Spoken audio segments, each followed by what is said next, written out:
प्रकाश का परावर्तन का मतलब बताए थे। सिर्फ परावर्तन का मतलब हम लोग को टॉपिक पढ़ना है प्रकाश का परावर्तन, जिसको इंग्लिश में रिफ्लेक्शन ऑफ लाइट कहते हैं, ठीक ना।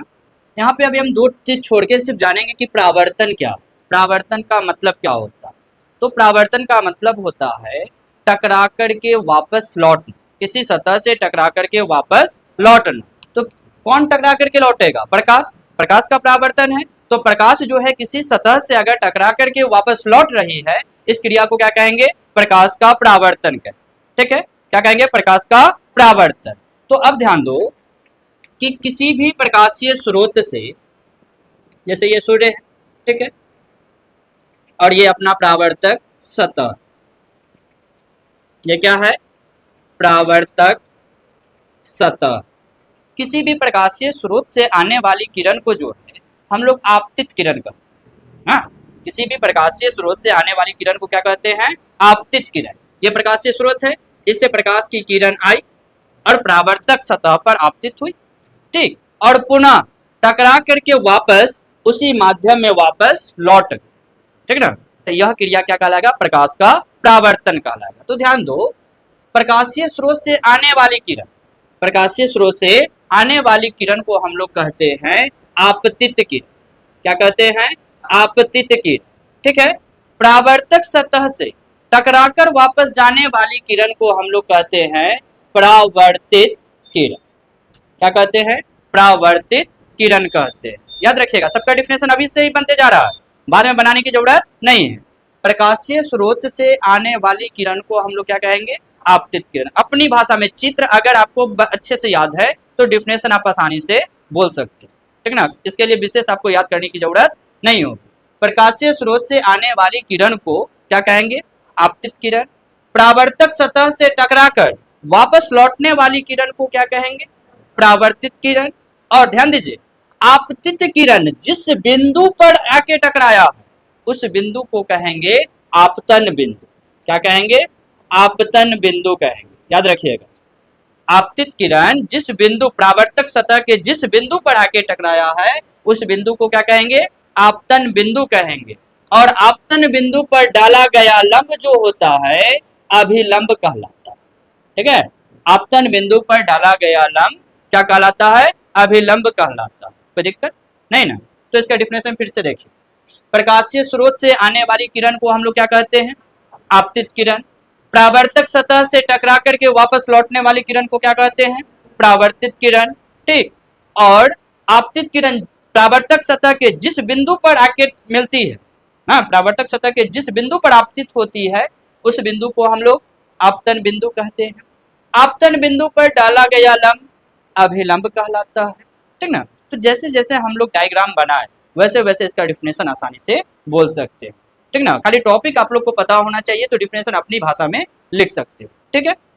अब ध्यान दो, आपतित किरण और अभिलंब, देखो पहले ये भी शेप का आकृति था ना, ये पूरा एंगल था ना। जब हम इससे क्या किए कि लंब डाल दिए, तब ये एंगल कितने भाग में बट गया? दो भाग में। कितने भाग में बट गया? दो भाग में। तो अभिलंब और आपतित किरण के बीच बना कोण, समझे, अभिलंब और आपतित किरण के बीच बना कोण आपतन कोण कहलाता है। क्या कहलाता है? आपतन कोण कहलाता है। इसको स्मॉल आई से डिनोट किया जाता है। किससे डिनोट किया जाता है? स्मॉल आई से। फिर आधा इधर भी बना, तो इधर वाले का नाम बताइए। परावर्तित किरण और अभिलंब के बीच बना कोण जो है परावर्तन कोण कहलाएगा। कौन सा कोण कहलाएगा? परावर्तन कोण कहलाएगा, जिसको स्मॉल आर से डिनोट किया जाता है। किससे डिनोट किया जाता है? स्मॉल आर से डिनोट किया जाता है। कोई दिक्कत नहीं ना। तो अब देखिए, एक बार फिर से हम लोग रिकॉल कर लेते हैं। प्रकाशीय स्रोत से आने वाली किरण को आपतित किरण कहेंगे, ठीक। परावर्तक सतह से टकराकर वापस लौटने वाली किरण को परावर्तित किरण कहेंगे। आपतित किरण परावर्तक सतह के जिस बिंदु पर मिलती है ना या आपतित होती है उस बिंदु को आपतन बिंदु कहेंगे। आपतन बिंदु पर डाला गया लंब अभिलंब कहलाता है, ठीक है। फिर आपतन कोण का परिभाषा कैसे बनाएंगे? अभिलंब और आपतित किरण के बीच बना कोण आपतन कोण कहलाता है। अभिलंब और परावर्तित किरण के बीच बना कोण परावर्तन कोण कहलाता है। प्रकाश के परावर्तन के दो नियम होते हैं। प्रकाश के परावर्तन के कितने नियम होते हैं? दो नियम होते हैं। ये चित्र से ही हम लोग आसानी से निकाल सकते हैं, ठीक ना, कोई विशेष याद करने की जरूरत नहीं। अगर आपको ये डायग्राम याद है तो प्रकाश के परावर्तन में जितने भी पद आए उसका डिफिनेशन आप आसानी से लिख सकते हो, ठीक है। उसके बाद प्रकाश के परावर्तन के कितने नियम, दो नियम होते हैं, ठीक है। पहला नियम देखो, आपतित किरण कॉमा परावर्तित किरण और आपतन बिंदु पर डाला गया अभिलंब तीनों एक ही समतल में होता। जैसे जैसे डायग्राम बनाए वैसे बोल रहे हैं। पहला आपतित किरण लिखते भी, ठीक है, आपतित किरण कॉमा परावर्तित किरण और आपतन बिंदु पर डाला गया अभिलंब तीनों एक ही समतल में होता है या एक ही तल में होता है, ठीक है।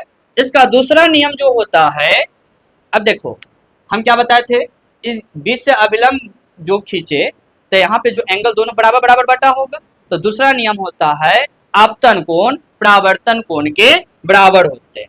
आपतन कोण बराबर क्या, परावर्तन कोण, अर्थात कोण आई बराबर क्या हो जाएगा, कोण आर।